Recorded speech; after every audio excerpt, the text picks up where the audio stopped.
बहुत समय पहले की बात है। एक घना जंगल था जहां हर जानवर खुद को सबसे महान समझता था, लेकिन वहीं रहता था एक नन्हा चूहा, नन्हू, जिसे कोई नहीं पूछता। नन्हू चुपचाप, शांत और बहुत ही समझदार था, लेकिन उसे कभी किसी ने गंभीरता से नहीं लिया। वो जब किसी की मदद की कोशिश करता तो जानवर हंसते और कहते, तू तू क्या कर पाएगा? एक दिन जंगल में हड़कंप मच गया। राजा हाथी, जंगल का सबसे बड़ा और ताकतवर प्राणी, एक गहरे दलदली गड्ढे में गिर गया। शेर, भालू, भेड़िए सबने कोशिश की, लेकिन हाथी बहुत गहराई में था। रस्सियां खींची गईं, पेड़ गिराए गए, कुछ काम नहीं आया। तभी सबके बीच से नन्हू चूहा धीरे से आगे आया। सारे जानवर हंस पड़े। तू भी आया है हाथी को बचाने? चल जा यहां से। लेकिन नन्हू ने कुछ नहीं कहा। उसने गड्ढे की दीवार को ध्यान से देखा। वहां एक तरफ की मिट्टी थोड़ी नम और गीली थी। उसे एक पुरानी सुरंग की याद आई जो कभी उसके दादा ने बनाई थी और जो इस दिशा में जाती थी।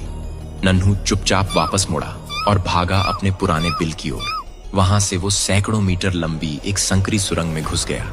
अंधेरा, डर, कीड़े, लेकिन नन्हू रुका नहीं। वो जानता था कि सुरंग एक झील से सटी है और अगर वो झील की दीवार में एक छेद कर दे तो पानी उस गड्ढे में बह सकता है।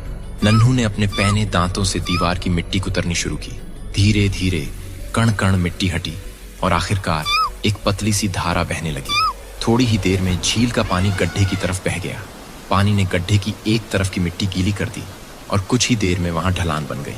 हाथी समझ गया, यही मौका है। वो धीरे धीरे अपने भारी शरीर को उस गीली ढलान पर चढ़ाता गया और आखिरकार बाहर निकल आया। सारे जानवर हैरान थे।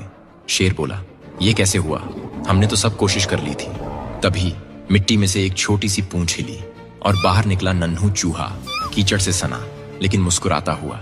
हाथी ने अपनी सूंड से नन्हू को उठाया और सबके सामने कहा, ताकत से नहीं, समझ से रास्ता निकलता है और जिसे तुम छोटा समझते हो वही सबसे बड़ा काम कर जाता है।